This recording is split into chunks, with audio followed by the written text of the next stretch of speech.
Hello everyone, welcome back to Unexplored Literature. In this video, we are going to discuss a poem by John Donne that is The Good Morrow. So before discussing the poem, let us discuss कि जो John Donne है वो metaphysical poet कैसे हैं और metaphysical poet होते कौन हैं. देन विल डिस्कस कि उस टाइम पे जो इंग्लैंड है वहाँ का पूरा एक शासन है जो वो कैसे चल रहा था, कौन रूल कर रहा था, किस टाइप का सिचुएशन था पूरा, वो भी हम इस वीडियो में समझेंगे. तो लास्ट तक बने रहिएगा ताकि आप पूरा पोएम और जो हिस्टोरिकल कॉन्टेक्स्ट है विद सिंबल्स वो सारी चीज़ें समझ सकें. सबसे पहले बात करते हैं मेटाफिजिकल पोएट्री की. मेटाफिजिकल का मतलब होता है बियॉन्ड द फिजिकल या फिर हाईली एब्स्ट्रैक्ट, मतलब कि जो एक फिजिकल वर्ल्ड है उससे परे हो. तो जो मेटाफिजिक्स है वो एक फ़िलॉसफी है जिसमें हम क्या करते हैं, स्टडी करते हैं nature of reality and being को. हम यहाँ पे एक बहुत ही इंटेलेक्चुअल कॉम्प्लेक्सिटी की बातें करते हैं और फिगरेटिव लैंग्वेज का यूज़ करते हैं. जैसे कि हम किसी भी चीज़ को कि भाई ये जो बटरफ्लाई है हम उस चीज़ को किसी और चीज़ से रिप्रेजेंट कर रहे हैं, तो हम ना ऐसे लैंग्वेज के साथ प्ले करके कुछ और ही मीनिंग निकालते हैं जो कि बहुत ही हायर लेवल पे इंटेलेक्चुअलिटी को शो करते हैं. देन इस की जो मेटाफिजिकल पोइट्री है वो फर्स्ट पर्सन में नरेट की जाती है and it frequently make use of imaginary from art, philosophy and religion. तो जो आपका आर्ट, फिलासफी और रिलीजन है वहाँ से इसके जो इमेजनरी है वो उठाए जाते हैं और आपकी इस पोएम में भी आपको ये रेफरेंसेस देखने को मिलेंगे और आप अच्छे से समझ पाएंगे कि कैसे जो पैराडॉक्सिकल और डिस्परेट एलिमेंट्स हैं उनको कनेक्ट किया जाता है टू द रीडर्स एंड एक आइडिया प्रेजेंट किया जाता है कि भाई ये सारी चीज़ें मिलके ये पर्टिकुलर चीज़ बना रही है and this is what we are gonna represent through this poem. इसके बाद हम अब डिस्कस करते हैं रिलीजन और हिस्टोरिकल बैकग्राउंड ऑफ इंग्लैंड. तो 1509 में हेनरी द एट्थ थ्रोन को संभाल लेते हैं और इनको एक बेटा चाहिए था बहुत डेस्परेटली, जिसकी वजह से इन्होंने पूरी रिलीजन ही नहीं पूरी हिस्ट्री को चेंज करके रख दिया इंग्लैंड की. तो क्या रहता है कि इनकी 6 बीवियाँ थी, जिनमें से सबसे पहली थी जो कैथरीन ऑफ एरेगन. उनको इन्होंने डाइवोर्स देने का सोचा कि भाई मैं डाइवोर्स दे दूंगा इसे और मैं शादी करूंगा मैरी एन ब्लोएन से. अब क्या रहता है कि जो कैथोलिक चर्च है वो फॉरबिड करता है डाइवोर्स को कि भैया जो ये है डाइवोर्स वो नहीं कर सकते, और पोप इसको मना कर देता है कि भाई देख तेरी शादी का जो लीगल प्रोसीजर है उसको हम आगे नहीं बढ़ा सकते हैं इस तरीके से. तो जो हेनरी है उन्होंने ड्रेस्टिक चेंजेस ही ला दिए पूरे सिस्टम के अंदर. उन्होंने एक्ट ऑफ सुप्रीमेसी है जो 1534 में पास कर दिया, जिसकी वजह से एक नया हेड ऑफ चर्च निकल के आया जिसको चर्च ऑफ इंग्लैंड हम बोलते हैं. तो नया चर्च वहाँ पे बन गया.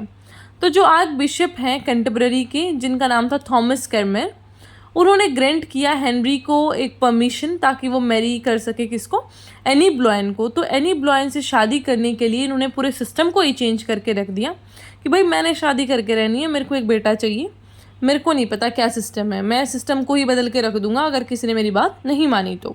उसके बाद होता है सेकेंड अटैक ऑन कैथोलिसिज्म.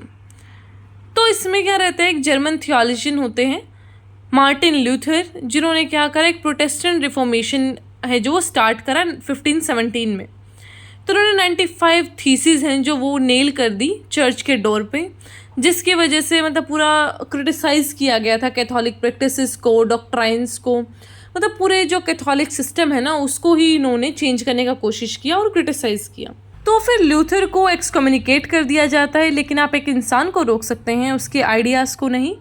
तो उनके फॉलोअर्स बढ़ते रहते हैं और उनके फॉलोअर्स ही आगे जाके एक अलग ब्रांच बनाते हैं क्रिश्चियनिटी का, दैट इज़ प्रोटेस्टेंट्स. तो जो रीजंस थे हेनरी एट्थ के for foundation of this church of England वो ज़्यादा पॉलिटिकल थे देन रिलीजियस, क्योंकि उनको तो अपना एक पॉलिटिकल क्लेम लेना था. उनका कोई ऐसा रिलीजियस सेंटिमेंट हर्ट करने का या फिर कुछ रिलीजियस चेंज लाने का मकसद नहीं था. But before he broke from Rome, the seat of Pope and of Catholic power, Henry was a harsh critic of Martin Luther. तो सीट ऑफ पोप और कैथोलिक चर्च को ख़त्म करने से पहले ये जो हमारे हेनरी द एट्थ हैं ये हार्श क्रिटिक रहे हैं मार्टिन ल्यूथर के. इनको पसंद नहीं थे बिल्कुल मार्टिन ल्यूथर. लेकिन वही बात है कि जब आप एक ही कॉज के लिए काम कर रहे हैं तो फिर वो क्रिटिसिज्म वाली कुछ बात रह नहीं जाती है. तो इनके व्यूज़ अलग थे, लेकिन इन्होंने पूरा ही एक ब्लडी स्ट्रगल चला दिया रिलीजन के नाम पे इन इंग्लैंड. और 1553 में जो मैरी हैं daughter of Henry the eighth, जो कि कैथरीन ऑफ एरेगन की बेटी हैं, वो थ्रोन को संभाल लेती हैं. अब ये थी पूरा कैथोलिक डिवोटी, तो ये डिटरमाइन करती हैं कि वो इंग्लैंड को अपने रोमन कैथोलिसिज्म का जो प्रैक्टिसेस हैं उस पे लेके आएंगी। इन्होंने बहुत सारे एक लॉज एंड रूटीन्स बना दिए वहाँ पे, बहुत हार्श से रूल्स कि आपको ये जो प्रोटेस्टेंट वाला एक नया सा ब्रांच चल रहा है उसको नहीं फॉलो करना, बल्कि you have to follow the Catholic rules. तो इसकी वजह से बहुत सारे रिबेलियंस हुए एंड मतलब जो प्रोटेस्टेंट्स हैं उन्होंने भी बहुत वॉलेंटली है जो इसका एक रेजिस्टेंस करा इस चीज़ का। दे रजिस्टेड दिस थिंग कि नहीं, we have our own thoughts and views and हम आपको फॉलो नहीं करेंगे। अब 1558 में क्या होता है कि जो मैरी की हाफ सिस्टर थी एलिजाबेथ, वो थ्रोन को संभाल लेती हैं। अब जो क्वीन एलिजाबेथ वन है ये, वो ट्राई करती हैं कि मैरी के सारे रूल्स को वो रिवर्स करें एंड इंग्लैंड में दोबारा से जो प्रोटेस्टेंट थॉट्स हैं उनको लेके आएँ। वो प्लान करती हैं कि वो प्रोटेस्टेंट को पोजीशन में लेके आएंगी और फॉरबिड करेंगी कैथोलिक मास को। एंड शी रिक्वायर्ड प्रिस्ट, और जो भी लोग यूनिवर्सिटी डिग्रीज में हैं तो उन सारे लोगों का वो हेल्प लेती हैं। And in the late 1500s religious tension intensified. तो उस टाइम में बहुत सारे रिलीजियस जो कॉन्फ्लिक्ट्स हैं वो होने लगी। आपका व्यू मैच नहीं कर रहा है, फिर दो ब्रांचेस जब खुल जाती है कि रिलीजन के अंदर तो डोमिनेंस किसका होगा, तो वो सारी चीज़ें फैलने लगी। फिर 1593 में क्या होता है कि जो जॉन डन के भाई थे हेनरी, उनको एग्जीक्यूट कर दिया गया था बिकॉज उन्होंने कैथोलिक प्रिस्ट को शेल्टर दे दिया था। तो इसी वजह से जो ये इंसिडेंट था उसने बहुत ही एक टेंशन्स को डीप करने का काम किया on a personal level for John Donne. And इसी वजह से वो डिनाउंस करते थे कैथोलिसिज्म को later in his life. Then scholars have also speculated कि जो जॉन डन है, his desire were to advance his career beyond the prospect जो कि कैथोलिसिज्म ऑफर करता है। तो इसी वजह से उन्होंने अपना कन्वर्जन भी कर लिया था बाद में। तो ये सारी चीज़ें थी जो कि मैंने आपको बताया, पूरा इंग्लैंड का हिस्ट्री और मतलब जो कि जॉन डन के टाइम के लिए इम्पॉर्टेंट था वो चीज़ें। Then is the religious affect and the tensions out there कि वहाँ पे प्रॉब्लम्स क्या चल रही थी, जॉन डन की लाइफ पे उसका क्या इफेक्ट पड़ा, वो इस चीज़ को इतना पर्सनली क्यों लेते हैं। हम सीधा बात करते हैं हमारी जो पोम है द गुड मोरो के स्पीकर के बारे में। तो जो स्पीकर हैं द गुड मोरो के, he says that he and his lover are like two hemisphere, कि वो दो हेमिस्फेयर की तरह हैं लेकिन अपने आप में वो एक वर्ल्ड है, वो अपने आप में पूरे हैं लेकिन एक दूसरे के साथ जैसे मतलब एक उनका एक होता ना इंसान का एक अपना इंडिविजुअल स्फेयर, लेकिन जब वो दूसरे इंसान से मिलता है तो वो अपनी एनर्जीज शेयर करते हैं, बोलते हैं ना उनकी वाइब मैच हो गई।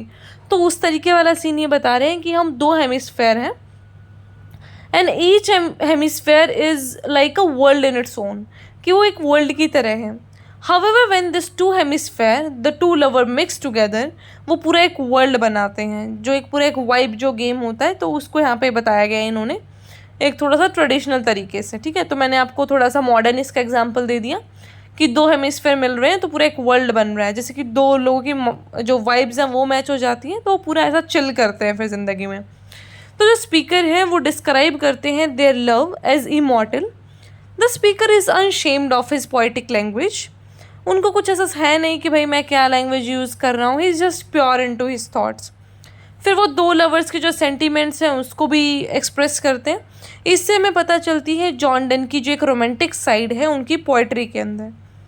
तो अब हम सीधा एक शॉर्ट समरी लेंगे टेक्स्ट का and then only will discuss the poem line by line. तो जो हमारे स्पीकर हैं वो सोचते हैं कि जब उनको प्यार नहीं हुआ था अपने बिलवड से, उससे पहले वो क्या करते थे, क्या वो सो रहे थे या फिर वो जो एक वर्ल्डली प्लेजर्स हैं उनके अंदर घुसे हुए थे।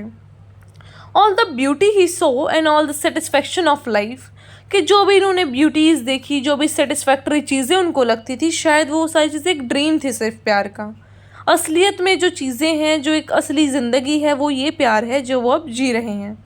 फिर सेकेंड स्टेंजा में वो बात करते हैं कि वो ना अपनी सोल को गुड मॉर्निंग बोल रहे हैं कि गुड मॉर्निंग, अभी आप उठ जाइए क्योंकि अब हम अच्छी तरह उठ गए हैं और अब हम अनअफ्रेड हैं, हमें किसी चीज़ का डर नहीं है because we are in love. Furthermore he talks about this कि हमारा एक छोटा सा वर्ल्ड है, मतलब कि हम अपनी ही ज़िंदगी में खुश हैं, हमारा अपना ही एक थॉट प्रोसेस चल रहा है, हमारी सोल्स मैच हो रहे हैं एक दूसरे से, तो वो चीज़ें वो बताते हैं। Then he talks about the explorers कि जो एक्सप्लोरर्स हैं वो अलग अलग जगह पे जाके चीज़ों को एक्सप्लोर करते हैं, लेकिन वो एक दूसरे को ही एक्सप्लोर कर रहे हैं and the people are making their own world उस छोटे से रूम के अंदर। तो ये सारा इसका समरी है। अब हम इसको लाइन बाय लाइन डिस्कस करते हैं। I wonder by my thought what thou and I, कि मैं सोचता हूँ कि क्या ही मैंने किया, मतलब क्या ही ट्रुथ रहा है मेरी लाइफ का। Did till we loved were we not wean till then, कि जब तक हम एक दूसरे से नहीं मिले थे, जब तक हमें प्यार नहीं हुआ था, क्या जब तक हम सिर्फ ऐसा चाइल्डिश ही थे कि बस हम अपने ब्रेस्ट फीडिंग पे ही थे। हम बोलते हैं ना कि तो बच्चा ही है, दूध पीता बच्चा है क्या, तो उस तरीके वाला ये पूरा रेफरेंस दे रहे हैं कि क्या हम ऐसा दूध पीते बच्चे थे क्या, हमें कुछ समझ नहीं आता था क्या तब तक। But sucked on country pleasures childishly, कि क्या हम बच्चों की तरह सिर्फ जो कंट्री प्लेजर्स हैं, जो एक होता ना एक अपोजिट सेक्स के साथ अट्रैक्शन अफेक्शन वो वाली चीज़ें, उन्हीं में घुसे हुए थे। क्या हमारा मतलब एक प्योरिटी होता है जो लव का, क्या हम उसे नहीं समझ पाए थे। और snorted we in the 7 sleepers den, या फिर हम सो रहे थे 7 स्लीपर्स डेन के अंदर। तो ये रेफरेंस लिया गया है, बाइबल में भी इसका रेफरेंस है और इस्लाम में जो कुरान होता है उसके अंदर भी इसका रेफरेंस है। तो एक्चुअल में ये क्या रहता है, एक केव होता है 7 डिवोटेड क्रिश्चियन ब्रदर्स का ऑफ इफिसिस, जो कि सो जाते हैं केव के अंदर ताकि वो क्या है पूरा ऐसा कहर है जो रिलीजन का उससे बच सके। तो उसका यहाँ पे एग्जाम्पल दिया गया है। It was so but this all pleasures fancies be if ever any beauty I did see, कि क्या हमने पहले ब्यूटी को अंडरस्टैंड ही नहीं किया था या फिर हम किन चीज़ों में हम गुम थे, मुझे समझ नहीं आता है। Which I desired in got but it was a dream of you, कि लेकिन ये जो सारी चीज़ें हैं वो सिर्फ एक तुम्हारा ड्रीम थी, रियलिटी तुम हो, तुम मेरी ज़िंदगी हो। इस तरीके से एक रोमांटिक सा ये साउंड प्रोड्यूस करते हैं यहाँ पे, एक सेंस दिखाने की कोशिश कि you are my life and you are the actual reality of the life. इससे पहले जो लाइफ थी वो क्या थी वो मुझे भी नहीं पता। And now good morrow to our waking souls which was not one another out of fear, कि now let us say good morning to our waking souls, जो हमारी सोल्स अभी अभी जागी हैं, जिन्होंने अभी भी लव का एक्सपीरियंस किया है, उनको गुड मॉर्निंग बोल देते हैं। जो एक दूसरे को जेलसी का एक जो भावना है उसके साथ नहीं देखती बल्कि वो कनेक्शन फील करती हैं। फॉर लव और love of other sides control, कि प्यार से वो एक दूसरे को देखती हैं एंड कनेक्ट करती हैं। And makes one little room and everywhere, और एक हमारे लिए एक छोटा सा घर बना देती है, मतलब आपका एक अपना एक स्पेस बना देती है, एक बबल स्पेस बना देती है जो कि आपको दुनिया से आइसोलेट करता है और आप अपनी ही मगन में रहते हैं कि अपनी धुन में इंसान खुश है, बस किसी से उसे कुछ मतलब नहीं, वो अपने में ही खुश हुए पड़े हैं। ठीक है, वो छोटी छोटी चीज़ों में खुशियाँ ढूंढना, साथ चलने में, या फिर आप कहीं बैठे हैं बातें करने में, तो वो चीज़ें यहाँ पे बताई गई हैं। Let's sea discoverers to new worlds have gone, let maps to other worlds on worlds have shown, कि जो सी डिस्कवरर्स हैं ना, जो सी को खोजते हैं, जो नए नए लैंड्स को देखते हैं, उनको जाने दो, उनको ढूंढने दो नए नए लैंड्स। कोलंबस वगैरह का रेफरेंस यहाँ पे लिया गया है। And let maps to other, कि जो कार्टोग्राफर्स हैं, जो मैप बनाते हैं, उनको भी किसी देश को कहीं लगाने दो, कुछ करने दो, हमें मतलब नहीं है इन चीज़ों से, हम सिर्फ अपने वर्ल्ड में खुश हैं। Let us possess one world each had one and is one, कि हम अपना वर्ल्ड पोजेस करते हैं, हमारा खुद का भी एक वर्ल्ड है इंडिविजुअल लेवल पे भी, लेकिन जब हम साथ मिल जाते हैं तो हम एक वर्ल्ड बनाते हैं and that is the pure one. फिर आगे पोइट बोलते हैं, माई फेस इज़ दाइन आई दाइन इज़ माई अपीयर, कि जो मेरे फेस हैं वो उसकी आंखों में दिखता है और जो उनका फेस है वो मेरी आंखों में दिखता है। And true plain hearts to in the faces rest and we love each other deeply, and जो हमारे दिल की एक सच्चाई है वो हमारे फेसेस पे दिखती है।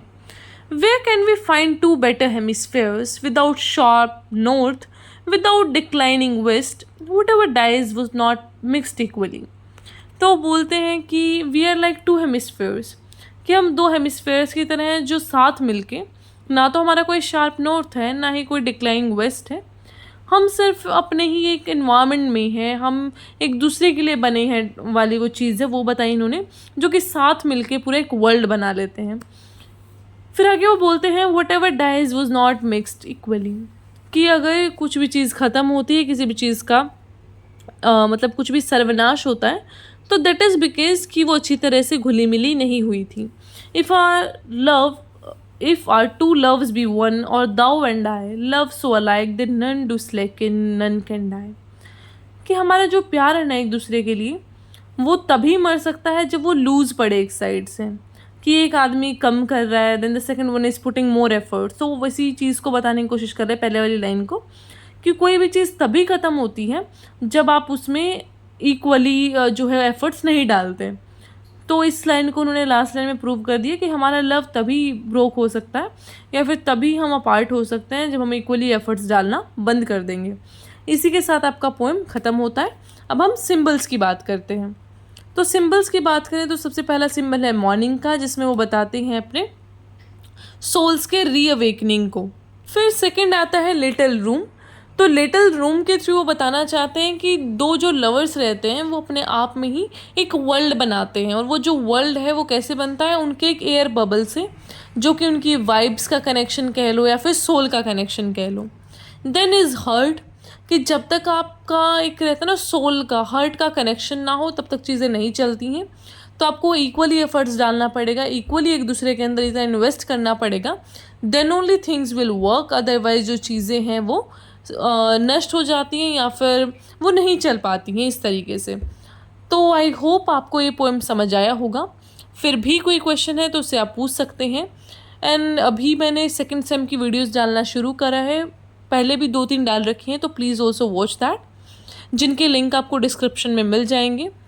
Also don't forget to subscribe the channel, like the video and share it with your friends. I will be covering the whole syllabus, so connect with me from the very starting, ताकि आपको second same के exams में कोई भी problem ना आए.